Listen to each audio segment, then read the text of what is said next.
Hello, welcome back to Moorabbin Airport. Now, since coming back from my 2-week trip around Outback Australia, there are usually 2 questions that people ask me. The first question is usually, why did I take a stuffed cow on the trip with me? And the second one is, how much did the whole thing actually cost? And so today I'm going to answer one of those questions for you. So the reason why I took Milkshake on the trip with me was, the other question.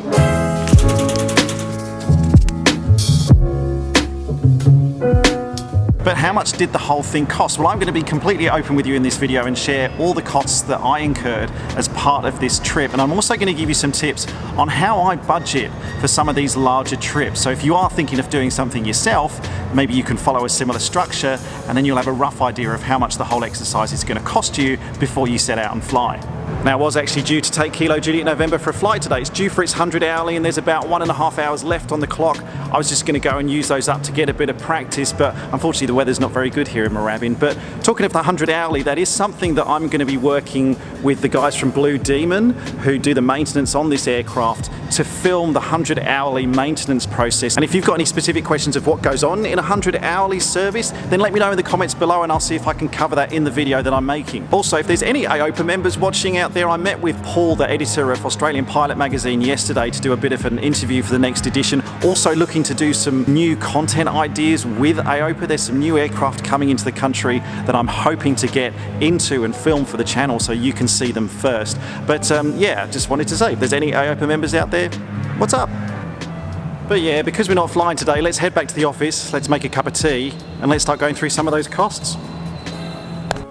So there are 4 main areas that I want you to look at when you're planning your costs, and they are aircraft hire, so the hourly rate you're paying for the aircraft itself, fuel, kind of obvious, accommodation costs, and then a kind of bit of a catch-all bucket, but I'm going to call this transportation, which really includes things like taxis, car hire. You can also add things in there like any museums that you might want to visit, sightseeing you want to do, tours you want to go on. But I'm not going to look at those in this video. I'm just going to focus on the bare minimum costs that you'll be expected to pay if you are going to do a trip like this. So let me share the screen with you. So I'm going to start off by making 2 columns. I'm going to put in a budget column and an actual column. Now, I always do a budget when I go on a trip like this because I think it's really important to have an understanding of those costs before you go out. So that's why I've got the budget. And then the actual column, that's just after the trip itself, I put the costs in and I just do a bit of a comparison. And we'll do that now so you can see the difference between the 2. So let's start with aircraft hire. So you want to put in basically the amount that you're expecting to pay for the aircraft. In our instance, it's $300 per hour that we pay as a dry rate for the Cirrus. You want to put in the total number of hours that you think you're going to be flying. Now, I budgeted 34 hours for the Outback trip, and then your total, which here in Australia, I'm going to put in excluding GST because you might not have that included in your hourly rate, is simply the total hours times by the aircraft hire, which is that amount there. So the total amount, if you want to include GST, is simply just going to be that cost times 1.1 for 10%. So 11,220 is what we're expecting to pay for the aircraft hire for the 34 hours that I was budgeting for the trip. Now we can put in the actual cost, and we know that the aircraft hire was $300. We only flew 31.5 hours.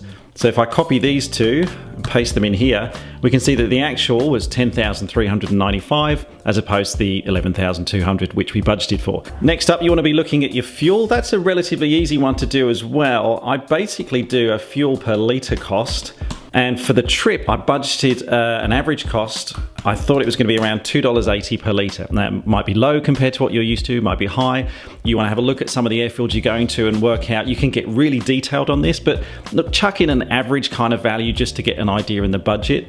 Of course, by this point, you should have an idea of how many hours you're going to be flying and therefore how many litres you're going to be burning. In our case, we were going in gallons because of a US aircraft, so I'd worked out 503 gallons for the entire trip. You would do this multiplied by 3.8, not 0.38, which gives us 1,911 litres. So a total for the fuel is just our cost per litre, which is $2.80 multiplied by the 1,911. So we're looking at around $5,300 worth of fuel.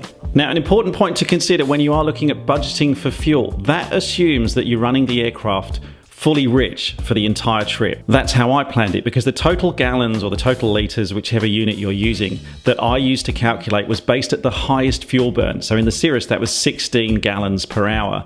But as you know, if you've watched some of the videos or if you fly a series, you can lean that back to around 11.5 or 12 gallons per hour. So this is real worst case, but that's not a bad thing in the budget. So you know that that's probably the maximum amount you're going to be spending. The total amount that we spent on fuel was $3,834.35. So the moment you start leaning the aircraft out, you've got better endurance and therefore, of course, your fuel costs go down as well.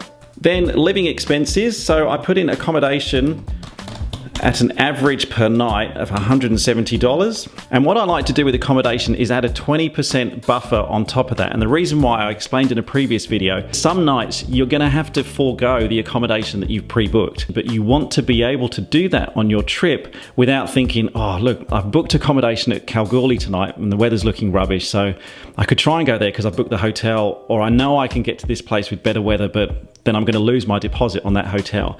Well, as a pilot, you've got to be prepared sometimes to lose that deposit, and I build that into my budget here, and that's what my 20% fudge factor is all about in the spreadsheet. So I just add my 20% on top, which is just basically that times 1.2, and that gives me an accommodation average nightly rate of $204. Then I put in a budget as well for food, because of course you're going to want to eat on your way around there. I put in about $50 for food per day, and then you want to work out the total number of days you're on the road. So we were gone for 14 days, so we just put in days, 14, and all I'm doing here is I'm saying 14 multiplied by this plus this. That's our daily rate. And let's go to our basic maths. We know we have to put that in parentheses, and that gives us an accommodation budget estimate of around $3,500 that we're going to spend on the trip.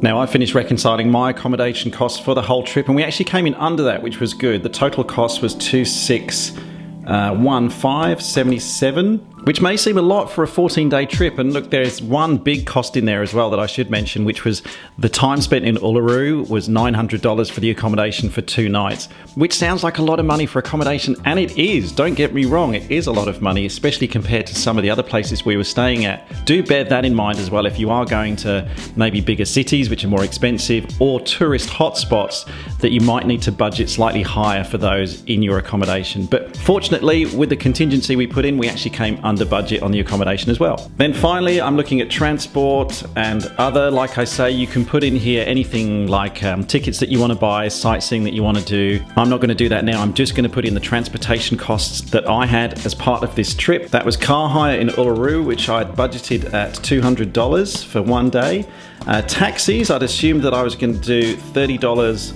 Well, let's do this. This was taxis per day. It was going to be $30, and I had 14 days again. And so to work out the total, all you have to do is just say the 14 days times the taxis plus the car hire, which gives us a total of $620 budgeted. Now, the car hire was slightly less than expected. That was $188. And the total I actually spent on taxis was a lot less. That was only $132.16. So if we just add those two up, and that gives us $320.73. Now, once you've done those 4 columns, you can just do a total trip cost at the bottom, which is just basically this one, plus this one, plus this one, plus this one.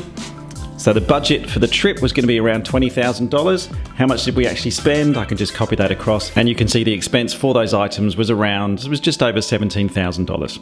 All right, so why share that all with you? Well, this isn't an exercise in flexing. This isn't just a case of me wanting to show how much the trip cost.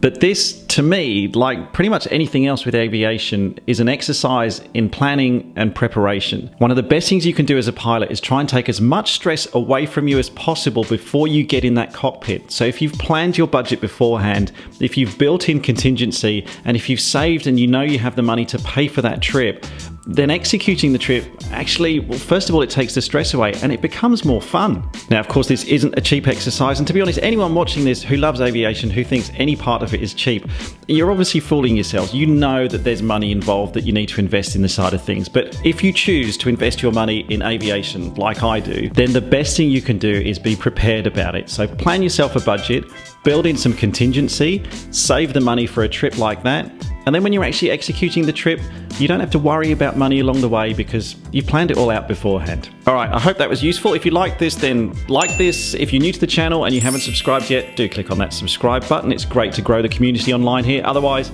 thank you as always for watching, and I'll see you in the next video.